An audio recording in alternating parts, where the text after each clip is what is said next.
In a previous interview, Barry, you mentioned seeing a lizard-like creature at Peasemore. Would you tell us more about that?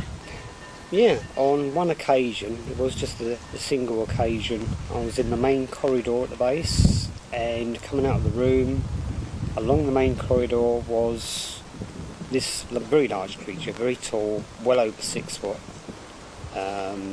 being accompanied by 2 men in suits, which I took to be NSA operatives. They're the only ones who don't wear badges in the place.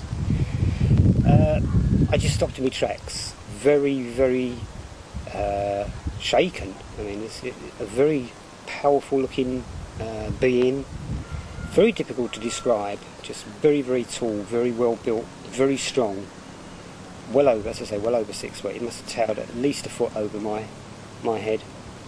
A greeny browny mottled type of skin. I tried to take in as many details as possible, but as I say, it literally caught me unawares. I was really put into shock. Didn't know what the hell it was. It was just casually walking along the main corridor with the 2 operatives. Got a very strong sense of evil and nastiness about the thing. It worried me for quite a while afterwards. I mean, you know, you're never told. The security people are the last to be told what's going on. But it was inferred by others at the time that that was one of the reptile species. Of course, it didn't mean that much to me at the time. But every time you asked questions, no one wanted to answer. It was just strongly inferred that, yeah, that was a reptilian. You don't want to mess with that. And it was just left at that.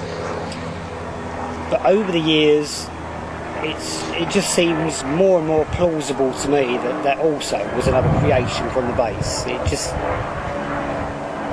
you know, there may well be reptilian races, but it's just as easy for the military to have actually made this thing, rather than it being an actual reptilian. Like the rest of them? Like the rest of them, yeah. I sit more happier with that yeah, that was actually made, rather than an actual species, yeah. That it was a program-generated life form? I'm pretty certain it was, yeah. Did he make sounds or say anything? No, it never looked at me. It just continued walking. There was no interaction whatsoever. I only got some interaction from the 2 guys who, I'm standing there, mouth wide open, gaping at this, and I just got the look from them, just you know, and they just continued, and I continued about my business. No, there's no sound, no speaking, no nothing whatsoever. It was just walking along the main corridor with the 2 guys. That was it. Did you have any idea what his function was? Well, again, you ask as many questions as you formulate afterwards, once you've got over the initial shock of what the hell was that. No one wanted to know, no one wanted to easily give answers to questions. It was a case of, well, you saw it, that was it, you know, don't ask questions. Troublemakers ask questions and they don't want that. He was walking on 2 feet, was he, or 4 feet, or? 2, yeah. So I was standing upright. I mean, as I say, I'm trying to take in. This all happened probably within 30 seconds. I'm taking it in, feeling, you know, yeah, I don't want to meet this on a dark night anywhere. Yeah, I never even bothered to look back. It was, well, the glance back I gave both the figure and the two guys was very brief. While I continued, that's it. I've got jobs to do. I'm away. That's not my business. But over a period of time, you were there for upwards of a year or so altogether. Why did this one bit of 30 seconds? Why did this brief? Because it was so out of place with what was going on there. I mean, everyone's so used to the 3 different phases, you know, of development of the PGs, and this literally stuck out like a sore thumb. You know, it's just not the usual thing you see around. It was just the once only. Yeah, it was very unnerving, very scary. Any final questions?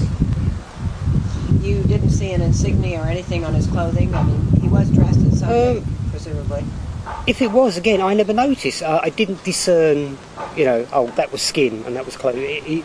That just didn't, that wasn't there. It was just this tall being. I mean, mostly my focus was from, you know, chest upwards. I mean, the head, you know, I was literally expecting it to turn around and face me, and then I wouldn't know what I would have done if it had done, but it just kept looking straight and continuing, as if I wasn't even there. So, no, I didn't take in that many details. What I saw was, yeah, quite enough, thanks very much. Is there anything that you could say it looked like? Well, again, you've seen drawings that people have done over the years of supposed reptilians, Dracos, whatever the names are given. It lizard-like. I mean, literally is like a very tall, very big lizard. I mean, half expecting the big forked tongue to come out, but again, it's just what you expect, what you're programmed to expect a lizard-type being to be like. Any idea why they would create such a creature? Well, it's exactly the same like the normal, if you can call them that, PGs. I mean, they're there for military abductions. And there's an aura of mystery over the reptilians. They're the dangerous ones. They're the ones who are in charge. They're just continuing that. Yeah. Anything finally that you would like to say to the CSETI group? Well, as I mentioned... Any word of advice on it? Well, there is. I mean, there's insiders out there who probably know a hell of a lot more than I'll ever know. And there's a lot of people out there who want to come forward. Just give them the reassurances that they'll be listened to without being laughed at. They'll come forward. Can you help enough, regard? Well, it's limited to what I can personally do. I mean, I can only help with people over on this side of the Atlantic, and I know there's a load of people locally, who are involved. And by making my documents known, they know that I was involved. It might make me a little bit safer in coming forward. Okay. Well, thank you very much. We certainly appreciate your time and efforts. Okay.